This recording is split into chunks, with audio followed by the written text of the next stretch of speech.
spiritualité, par les nachatsements, quand même. Je veux dire, les choses sont très simples. Je veux dire que vous avez un être qui naît, un être qui vit, un être qui meurt. Entre-temps, il se passe des choses.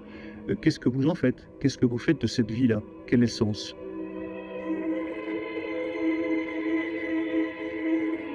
En quête de sens aujourd'hui dans les spiritualités avec notre invité Bernard Baudouin, écrivain, journaliste qui travaille depuis de nombreuses années sur tous les courants de pensée religieux et spirituels pour tenter de comprendre, d'approcher cette quête de sens, du sens de la vie commune à toute l'humanité.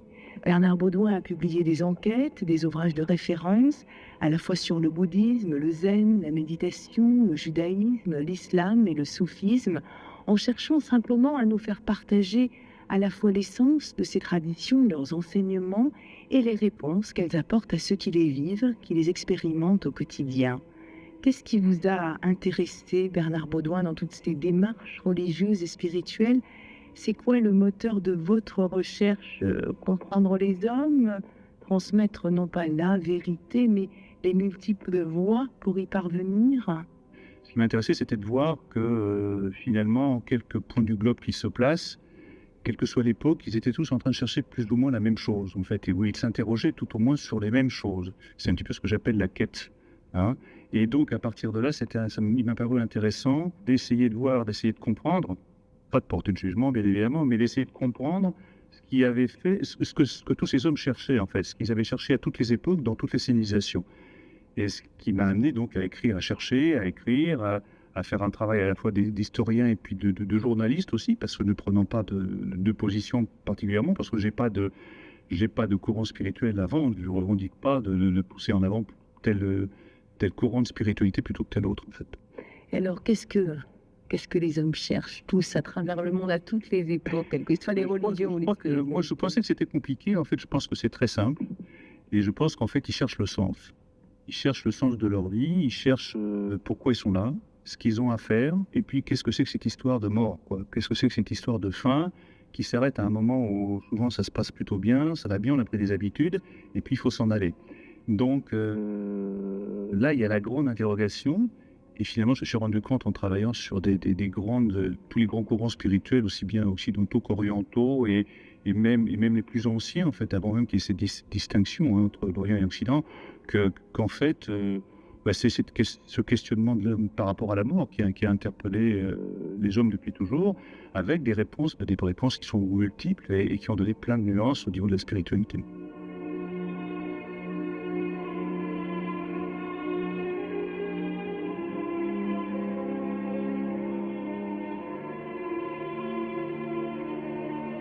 Si on avait un petit peu à vous-même, Bernard Baudouin, parce que j'imagine que ça ne laisse pas complètement indemne de faire des enquêtes dans le domaine de la religion, de la spiritualité. Vous parliez de quête de sens, de quête des hommes. Quel est votre cheminement en vous et en quoi vous-même ça fait évoluer? Il est certain que m'intéressant au sens, je suis bien obligé à un moment donné de poser le sac et de m'interroger sur le sens de ma recherche aussi, c'est clair. Et il est certain que tout ceci ne tient debout en fait que parce que moi je suis dans une quête de sens aussi, je dirais au départ. Bon, et donc à partir de là, moi je suis un homme de communication au départ, et donc j'ai voulu à la fois chercher, parce que moi, ça m'intéressait de chercher, si vous voulez. Je pense qu'on peut faire un choix de trajectoire personnelle au niveau spirituel. Je pense qu'on peut le faire que quand on connaît bien, ou quand au moins on a approché un minimum de choses, si vous voulez. C'est-à-dire que c'est comme si vous alliez décider d'aller acheter une robe, et puis finalement vous allez prendre la première que vous voyez. Non, vous allez voir plusieurs choses, plusieurs marques, plusieurs griffes, et des choses comme ça. Et là, c'est un petit peu la même chose. Je pense qu'il faut, on peut...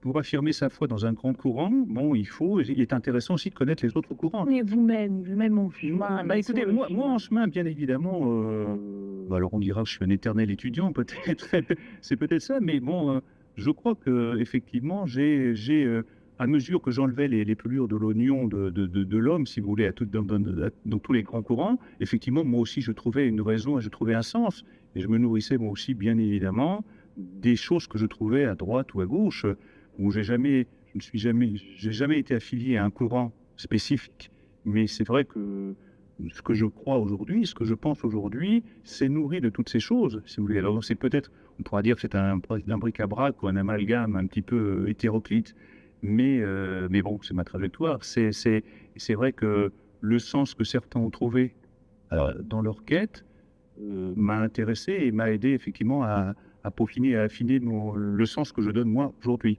C'est-à-dire que des choses peut-être qu'ont trouvé les bouddhistes ou des choses qu'ont pu trouver effectivement les soufis, par exemple. Il y a des choses intéressantes. Il m'est arrivé, par exemple, d'écrire à la suite un livre sur le protestantisme, un livre sur les soufis, et de me rendre compte qu'il y avait une quête de pureté qui était quasiment similaire.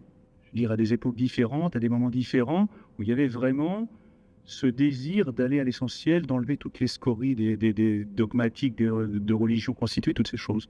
Et qu'est-ce qui vous a, précisément, pour rester dans ces exemples, qu'est-ce qui vous a touché, Bernard Baudouin, comme ça, chez les soufis, chez les protestants, chez les juifs, chez les musulmans, chez les bouddhistes? Qu'est-ce qui vous donner comme ça? Moi, ce qui me touche, c'est la fragilité de l'homme. C'est la fragilité de l'homme, c'est le fait que, à mesure qu'il grandit, l'homme se rend compte qu'il est très fragile, qu'il est mortel, qu'il est périssable.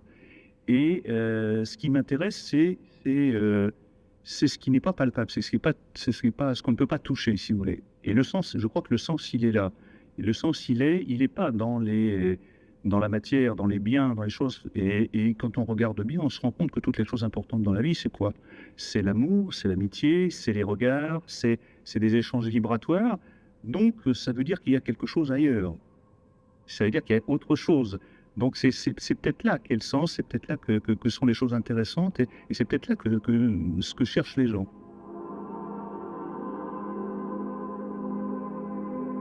Ce qui est important, ça ne se voit pas. Bien sûr.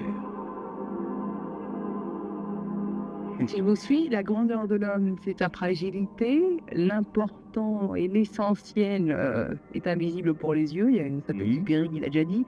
C'est ça, mais vraiment, il y a autre chose. Moi, je crois, je crois que tous les gens qui cherchent et qui arrivent à un moment donné à trouver la paix, qui arrivent à un moment donné à trouver une sérénité, un équilibre en disant, voilà, je suis dans un courant où j'ai des réponses qui me satisfont, qui me permettent d'aller plus loin, qui me permettent de vivre, qui me permettent de mourir, qui me permettent de transmettre à mes enfants.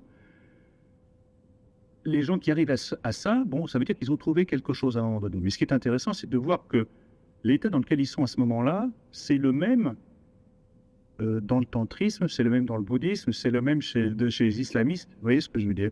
Tout le reste, c'est du décorum. Tout le reste, c'est de l'habillage. Alors, il faut connaître l'habillage pour après aller chercher le joyau qu'il y a en dessous, la chose qui est l'énergie de l'homme, quoi, en fait.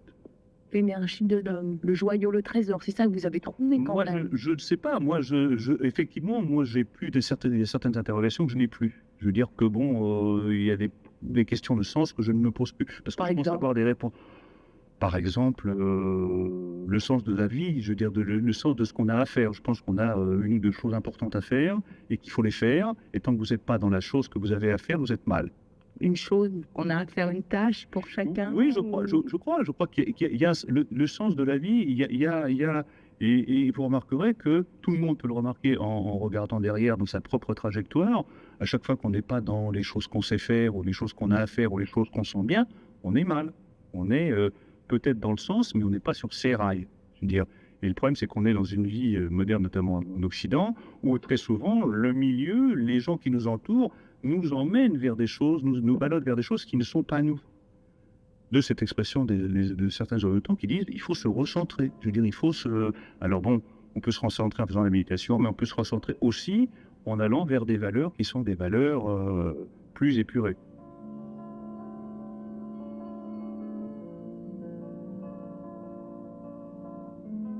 Vous êtes bien à l'écoute des spiritualités sur RFI, en quête de sens, du sens de la vie, avec notre invité Bernard Baudouin, écrivain et journaliste, qui a enquêté sur tous les grands courants de pensée religieux et spirituels de l'humanité. Et le point commun, au fond, de toutes ces traditions, c'est bien la quête de sens, d'harmonie, d'équilibre. Quand on se recentre sur l'essentiel d'une manière ou d'une autre, quand on est sur ses rails et qu'on fait ce que l'on a à faire, alors la vie prend tout son sens, Bernard Baudouin, quelle que soit la voie choisie. Je crois que les choses deviennent évidentes.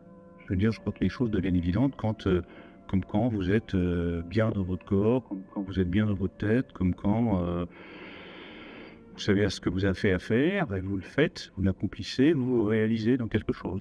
Je crois que c'est ça qui est important. Il n'y a plus de questions à se poser. La grande interrogation des gens aujourd'hui, c'est le problème de l'intelligence et du mental, et de l'esprit. C'est de dire que, effectivement, peut-être que notre grand savoir intellectuel nous cache beaucoup de choses. Ou ne nous sert pas à grand-chose. C'est-à-dire que ça sert dans le milieu dans lequel on est, si vous voulez, parce qu'on arrive à être brillant, on fait de la radio, on fait plein de choses, on fait de la télévision, mais d'un autre côté, il y a tellement à faire à l'intérieur. D'ailleurs, c'est pour ça que les courants scientifiques aujourd'hui disent que les grandes découvertes de demain, c'est pas à l'extérieur de l'homme qu'elles se feront, ce sera à l'intérieur de l'homme. C'est-à-dire que la science, la matière, on a fait le tour. En gros, encore qu'aujourd'hui, on retrouve des choses intéressantes qui remettent en question plein de découvertes scientifiques. Moi, j'ai écrit un livre sur la mort. Où on trouve maintenant, on arrive quand même à démontrer des choses qui sont assez troublantes. Toutes les équations d'Einstein sont remises en question. Il y a des choses qui sont très très intéressantes, qui vont très loin et qui retrouvent les choses des mystiques, des anciens. Donc c'est là on retrouve des choses tout à fait intéressantes. Donc ça veut dire qu'à l'intérieur de l'homme, il y a un univers, en fait. Et c'est là que, jusqu'à maintenant, on nous avait appris que l'univers, il était à l'extérieur de notre corps, à l'extérieur de notre peau. Toutes les références étaient là. Or, il semblerait que toutes les références ne soient pas là. Il semblerait que toutes les références soient à l'intérieur. Qu'est-ce que c'est à l'intérieur? Il faudrait l'explorer. L'intérieur, c'est pas les organes, c'est pas les viscères, hein, soyons clairs. L'intérieur, c'est ce monde qu'on ne voit pas. C'est ce monde qui est fluide, qui est volatile, si vous voulez, mais sur lequel reposent toutes nos pensées, tous nos rêves, toutes nos décisions, toutes nos perceptions. Bon, c'est pareil, on a une perception de l'univers qui repose sur nos 5 sens. Mais est-ce que nos 5 sens, ça ne nous limite pas les perceptions de l'univers? Il y a des gens qui disent que, une fois qu'on a plus les 5 sens, on a d'autres perceptions de l'univers. Après, c'est un vaste sujet aussi, parce qu'il y a la mort, mais il y a après peut-être. Vous avez un grand sourire quand même quand vous nous dites tout ça. C'est très très porteur de commencer à explorer l'intérieur. Ou quand on est... Oui, moi j'aime bien, oui, parce qu'effectivement, je pense que moi j'ai la sensation de tenir un petit fil, si vous voulez. J'avance dans une forêt et j'ai la sensation effectivement de... Moi, ce qui m'interpelle, si vous voulez, c'est quand je rencontre des gens qui sont dans des courants spirituels différents, qui sont très impliqués dedans et qui n'ont pas les réponses. Je me dis, là, il y a un problème. Parce que si vraiment ils étaient impliqués, si vraiment leur courant spirituel était le courant révélateur par excellence, comme c'est annoncé, comment se fait-il qu'ils ne soient pas en paix? Comment se fait-il qu'ils n'aient pas les réponses? Ou la réponse? C'est assez troublant. Et la réponse, c'est la paix, c'est l'harmonie. La réponse, c'est d'être en paix, d'être serein, d'être bien avec les gens avec qui on est, d'être en harmonie avec la nature, enfin toutes ces choses. Je veux dire, donc, comment se fait-il que quand on est dans un courant spirituel prétendument, effectivement, épanouissant, révélateur, apportant la paix, la vérité et tout ce qu'on veut, on soit mal, on se bat, on ne pense qu'à égorger le voisin, enfin bon, pourquoi pas? Bon, c'est peut-être moi qui ne comprends pas, si vous voulez, mais là, il y a quelque chose qui m'interpelle. Mais il y a un problème dans ces cas-là, à votre avis, Le problème, c'est l'homme. Hein. Le problème, c'est l'homme. Hein. Et oui, parce que l'homme n'apprend pas. Je veux dire, bon, l'homme, on a vu les civilisations qui se sont écroulées justement parce que les hommes n'ont pas su. Je veux dire, ils n'ont pas... Comme je disais que l'homme est fragile, il est tout petit aussi dans ses capacités d'interprétation, souvent. Il se limite tout seul? Tout à fait, tout à fait. Je crois que d'ailleurs, tous les gens qui s'intéressent à la méditation, par exemple, ou aux pratiques d'éveil, développement personnel, disent qu'effectivement on peut regagner beaucoup à partir du moment où on se détache, c'est un peu le lâcher prise des bouddhistes, hein, je veux dire où on se détache et où on donne moins d'importance. C'est l'histoire du verre à moitié plein ou à moitié vide. Bon, pour plein de gens il est à moitié vide, pour ceux qui ont le moral, il est à moitié plein. Je veux dire donc, et même s'il ne reste qu'un millimètre d'eau, c'est déjà bien quoi. C'est plein de gens qui n'ont pas d'eau. Qu'est-ce que c'est que la spiritualité pour vous, Bernard Baudouin? C'est un mot, déjà. Je ne sais pas. La spiritualité, ça me fait penser au mot spirit, hein, je veux dire, l'esprit, hein, je veux dire, ça me fait penser effectivement à ce dont on parlait tout à l'heure, à savoir tout ce qui n'est pas atteignable par le matériel. Qui peut l'être, bien évidemment, parce que si vous détruisez l'individu, vous atteignez son esprit, hein, mais qui ne peut pas être contraint, si vous voulez. C'est-à-dire qui ne peut pas être, qui peut être malaxé, embrigadé, qui peut être influencé, si vous voulez, mais qui ne peut pas directement, qui n'est pas périssable comme la matière. Si vous voulez. À partir de là, je pense qu'il y a une grande, grande porte ouverte. Mais je donne un exemple assez souvent, c'est comme quand vous êtes dans une pièce vide et que vous regardez une fenêtre ouverte. Si vous êtes sur le mur, contre le mur du fond, l'opposé de la fenêtre, vous voyez le cadre, le petit cadre de la fenêtre, et vous dites l'univers dehors, c'est ça. Si vous avancez à la fenêtre, l'univers, c'est tout. Et je crois que c'est un petit peu ça notre histoire, c'est qu'il faut aller vers la fenêtre. Il faut aller vers la fenêtre, il faut oser aller chercher mais c'est-à-dire qu'on est à l'intérieur, par finalement. exemple, en Occident, on est dans des univers où on nous a appris que les choses ne pouvaient exister, que les choses qu'on pouvait nous démontrer. Les grands spirituels vous disent, croyez, et comme par hasard, les choses, vous allez les voir. Est-ce qu'il n'y a pas une voie entre les deux? Est-ce qu'il n'y a pas... Parce que du coup, mine de rien, la science, on voit que régulièrement, tous les 100 ou les 200 ans, elle revient sur des conceptions qui étaient prétendument être définitives, calées, ainsi de suite. Je veux dire, c'est comme l'histoire de E égale MC2 d'Einstein, bon, qui était la théorie de la relativité sur laquelle repose fondamentalement toute notre science, et qui en fait était des recherches sur en dessous de la vitesse de la lumière. Quand on a commencé à travailler au-dessus de la vitesse de la lumière, on s'est rendu compte que c'était assez troublant parce que le passé, le présent et l'avenir étaient mélangés. On arrive maintenant à déterminer qu'effectivement, au-delà de la vitesse de la lumière, c'est autre chose. Ça n'a plus rien à voir. Ça n'a plus rien à voir. Donc les bases sur lesquelles on est sont très très très relatives. C'est-à-dire que le présent, le passé, le futur, vous parliez de la mort tout à l'heure. Oui, tout ça c'est mélangé. C'est comme quand on parle par exemple des troisième, quatrième, cinquième dimension, les gens ont tendance à dire, parce qu'ils avaient cette formation-là, c'est un peu fait comme l'enfer tout en haut, ou l'enfer tout en bas, ou le paradis tout en haut, tout ça. C'est pas ça, c'est simplement des champs vibratoires différents. C'est-à-dire que vous pouvez avoir une émotion qui est tout à côté, mais qui est simplement un autre temps, champ vibratoire. Mais ça ouvre des perspectives considérables sur ce qu'on... Mais tout à fait, tout à fait. C'est qu'il y a des scientifiques aujourd'hui, aux États-Unis, et qui sont des gens qui ont une réputation mondiale, qui sont en train de démontrer que une partie de la mémoire ne serait pas stockée dans le cerveau, serait stockée à l'extérieur du cerveau. Puis me dire où on va là? C'est-à-dire qu'on est tout, on n'est même plus seulement nous ce qu'on est à l'intérieur, mais on est le grand. Voilà, non mais je veux dire, là c'est impressionnant, c'est comme quand vous êtes dans une pièce avec plusieurs personnes, il faut quand même penser que, mine de rien, en quelques minutes, vous avez tous ingéré le même oxygène, les mêmes atomes. Je veux dire, bon, on est quand même tous de la même famille, quoi. C'est clair quelque part. Pour en savoir plus sur cette grande famille spirituelle de l'humanité, les ouvrages de Bernard Baudouin sur le bouddhisme, le soufisme, le zen, la méditation, le judaïsme et l'islam sont parus aux éditions de Vécu. Vous pouvez aussi découvrir les préceptes de vie du Dalai Lama et les préceptes de paix des prix Nobel qu'il a recueillis aux presses du Châtelet.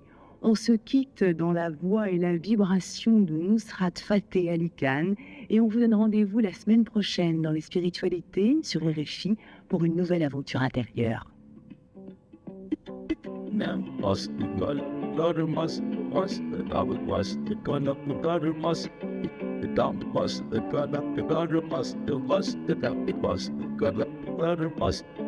मेरा विरद है तम तम आदि आदि मेरा विरद है तम तम आदि सखी लाल कलंदर मस्त मस्त लाल कलंदर मस्त मस्त डब मस्त प्लेटर मस्त मस्त डब मस्त